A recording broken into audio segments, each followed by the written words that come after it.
thank you, sir. So, for the continuation of our report, for the next report is about fire hazard. So, cooking fires are the primary cause of home fires and home fire injuries. The major of cooking equipment fires are with the ignition of common household items like covering, paper, or plastic bags. So, in the basic definition that fire is the most common accident happening inside the kitchen, especially on the basic kitchen. So, if we will talk about that, it will be nice.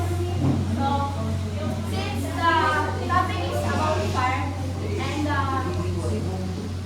hazard, so I will give you how to prevent kitchen fire. So, the first one is keep appliances service good and a good user. So, we all want that kitchen is your, we all want that the kitchen you're cooking is clean and all the cooking equipment is good condition and working. So to prevent fire, you have to make sure that all your utensils, cooking equipment, or anything that can use in kitchen is clean and good condition and working. So for the next is the unplug electric appliances will not use. So, the example of electric appliances, the oven, microwave, rice cooker, or electric kettle is the best to double check if there's a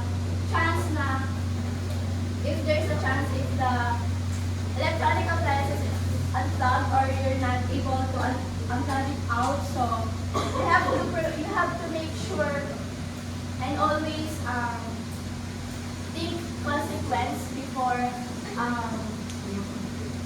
you go to bed or go to outside, so you make always sure that all the appliances is. So for the next is the install a smoke detector near but not in the kitchen. So small detector is not generally in the kitchen only, but generally inside the house. But why is not in the kitchen? Because it can give you a false alarm from the steam, from the stove, from the smoke that you are cooking for the food, especially when the food is have steam like that. So it is the best way to install a smoke detector because it will give you also alarm or give you a sign that there's a possible of smoke that can cause fire. So for the next is use caution when lighting the pilot light or burner or the gas stove. So this is the pilot light. The pilot light is if you create the lighter and then you will generally continuously the light of your gas stove. So especially you have to be careful when you're turning on the pilot light because it can cause fire or explosion. So next is don't use metal in the microwave. So we all know that metal can help in hot things or on fire. So it's the best way to use microwavable containers. So don't overfill pots or pans with oil or grease. So it is the best way to measure or estimate properly the oil that you're cooking, especially when you're frying a fried food. So to prevent a fire or because oil is gas, guys, can easily create a fire. Bypass fuels and don't cook on the burner. Like I said in the first slide, it's the better that your kitchen is clean and to prevent the fires carefully. So also the cooking area is also need to clean, especially all the grease, all the leftover of the food of the food that you are eating. So always throw up the sleep and tie back long hair when cooking. So if you're wearing long sleeve, you need to roll up to prevent leakage in the food, especially. So, and for the hair, you need to tie up, especially for the girls that have a long hair. You need to tie up the hair to prevent the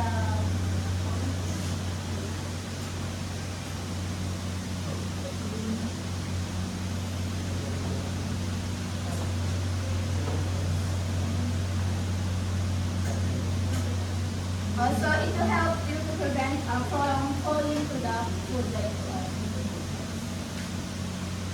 So, this, never leave cooking food unattended. So, cooking is your responsibility. You have to monitor the cooking process. It's because if you leave your cooking, if you leave your gas stove while out, it can cause especially a fire. So, you need to monitor, you need to make sure that you have eyes on your cooking process. So this is the last slide that I report. So for the last is keep dish towels, pot holders, and paper towels away from the food. So it's okay that your stove is clean or free from any items that prone to anything can easily burn, especially paper, plastic, or rock. Yeah, they are basically prone for the fire. So I will pass the report for you.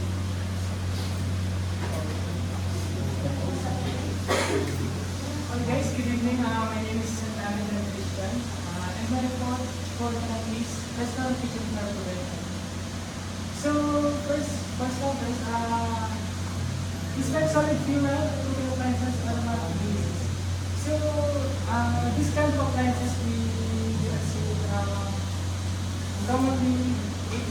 We do not see this kind of appliances these days because these appliances this is like woods and charcoals.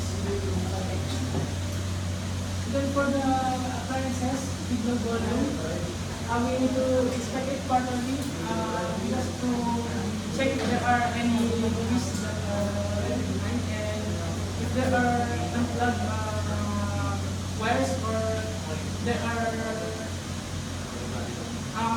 electrical problems. So we avoid any fire hazards. So for the same for the appliances in moderate volume, we need to inspect it twice a year. So we can see this kind of appliances in a fast food restaurant like the one that they are using in the pricey bag, the light one. It actually hit up the price, so it will not get cold. Next is high volume kitchen appliances. So also these appliances we also need to inspect them properly, like for the 8 months, they are only the same.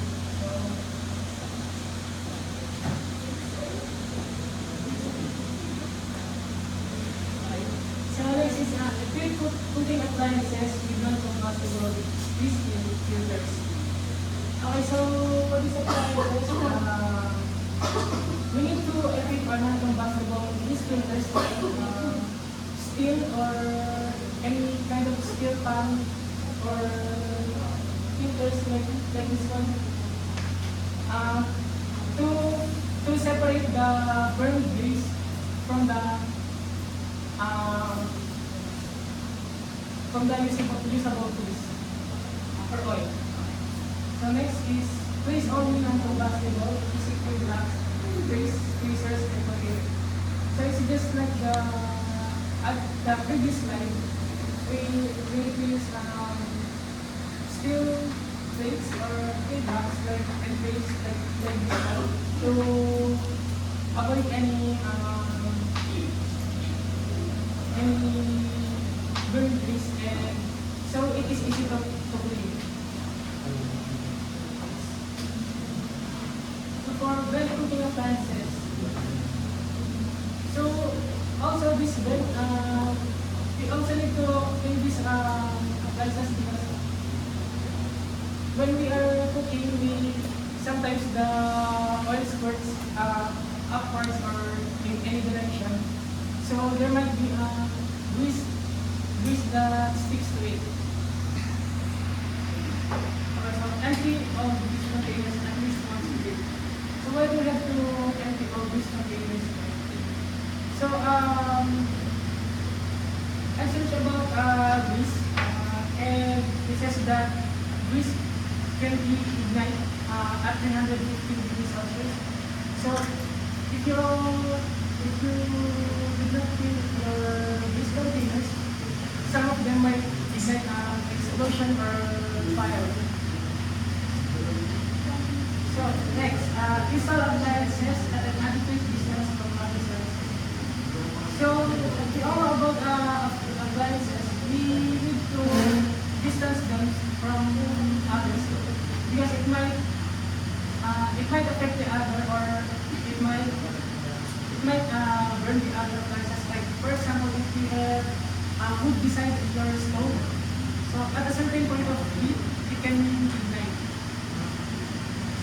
So train all kitchen staff on the hazard of fuel air combustion, explosive material, and emission process, as well as operate properly.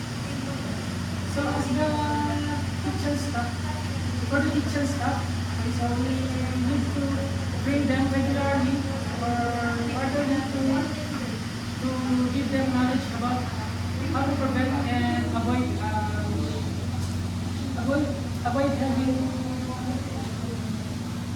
having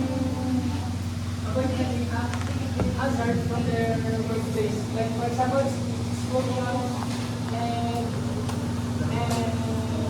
birds. So what's the next?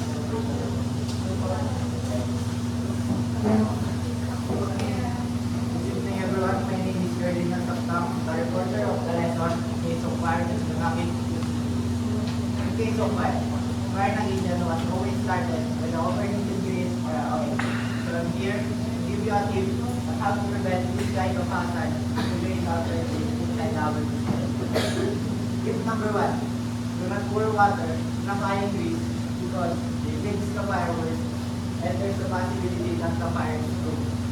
Tip number 2, cover the pan or the fryer by a lid because it helps to make the fire gun or a hole. Tip number 3,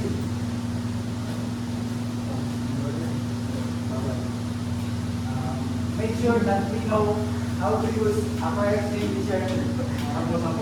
Sabon. Using a fire extinguisher, we must remember the word band. P is for put the pin here, right here, and A is for in the fire, S is for switch the handles, and another S is for sway the hose. So if we didn't still manage this kind of hazard and the fire still gets worse, this is the time that we must call the fire department to help us to make solution to this hazard. I have here a video lesson, but due to internet, it's not able to play, so we need to move on to the next slide. Economic reduced injuries. Economic reduced injuries is really addressed. The workplace must be suitable for our worker, not the worker suitable for the workplace. For design workplace must get our worker close to harm and injury. Example of poor design workplace.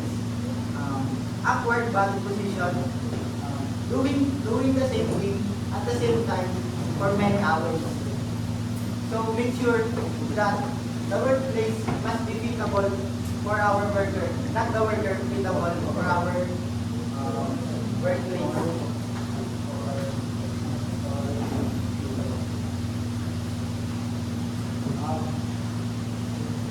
Fixing the problems, there are 3 ways to work safer. 1, eliminate the hazards. 2, change the way workplace done. 3, put equipments for our workers' body. Example of this is helmet, safety gears, and etc. Thank you. I will pass the presentation for the next. Good evening, everyone. Before we proceed with my topic, I introduce myself first. I'm Ken Patawanan, my topic is why is it important to report my first sign of injury? Because it allows to early detection and treatment and stopping the injury from getting worse and faster recovery. And this is here. And here are the other examples. Injuries don't always start with pain. Ito na po babasahin na.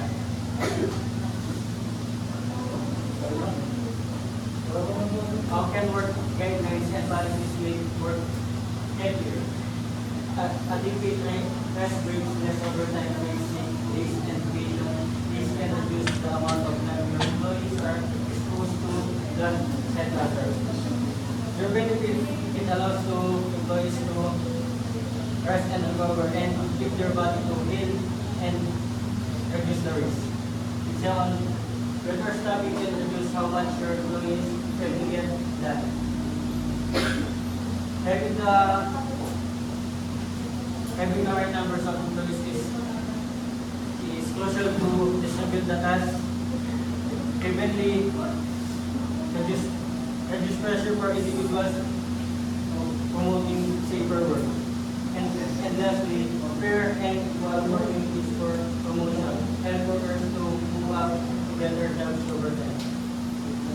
Reporting is important towards safety place because it allows to employees to progress the work for lower risk. Thank you.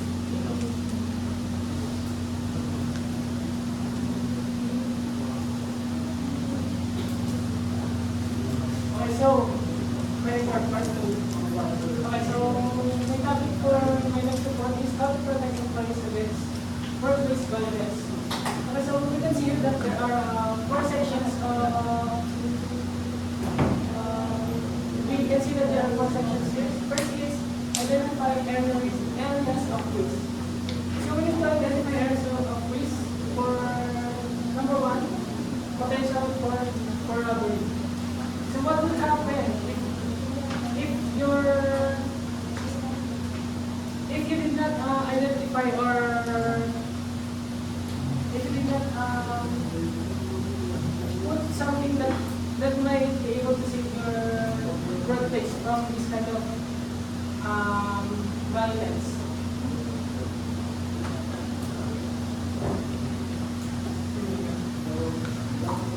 Okay, so for the possible na for possible na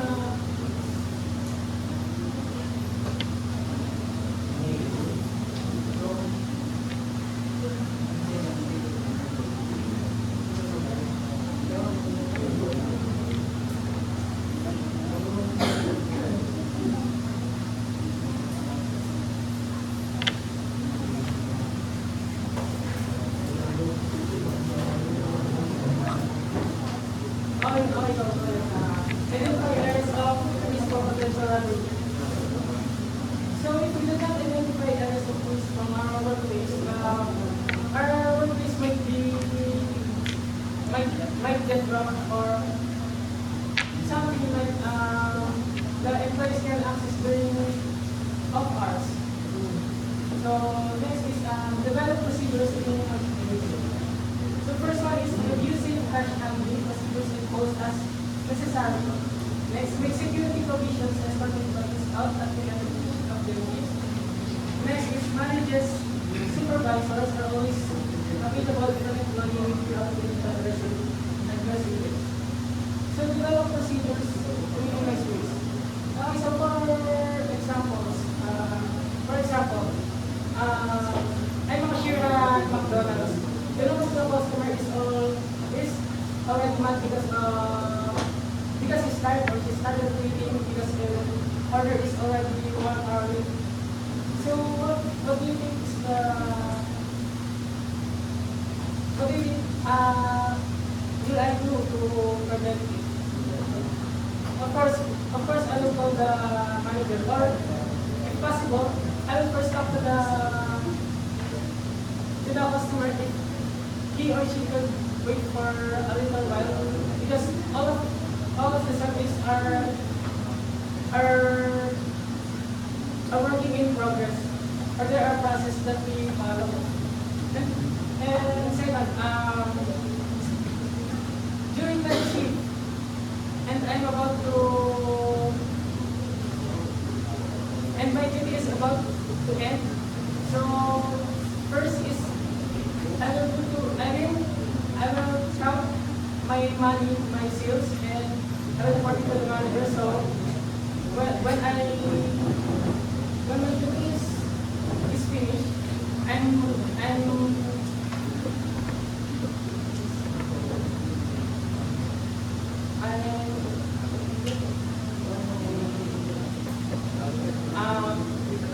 I'm confident that my cash handling is perfect. So next, train the minimal financial compliance. First, train managers, supervisors, and employees so they are aware of potential hazards in the workplace. Use posters and employees newsletter to establish a suitable and safe environment.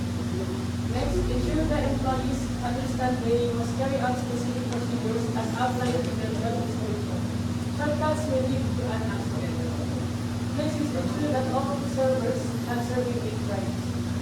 Next is treat servers to really critical needs. So next is like my previous example, we train the managers or supervisors and employees to how to handle if there are workplace violence that might happen. Like my example earlier. So next is implement system for reporting, investigating, and following up. First, report incident and take corrective action in the emergencies. Next, ask employees to consult a physician for treatment or referral of the incident normalizing. Next, conduct the monthly inspection to review the equipment and ensure that safeguard practices are in place and followed. Next, regular health and safety meetings and inspections to review and assess opportunities for improvement. Next, training records are current and maintained.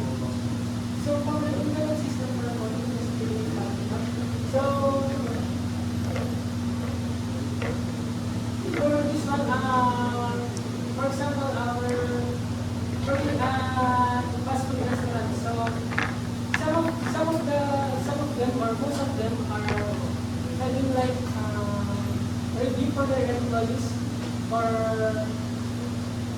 like an assessment. So for example, in McDonald's, before I worked in McDonald's, and every month we always had assessment to ensure that we know how to deal, or we all know that the process are still followed and we are not doing any shortcuts like you mentioned, and we are doing the work in a step-by-step process.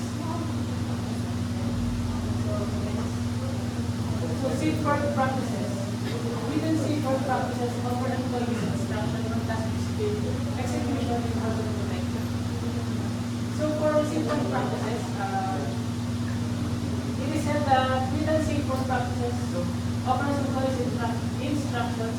So for this one, have you seen in the back of the side how to do hand washing step by step. So that kind of written safeguard practices must also be offered during work hours in your workplace. So that's it for our work.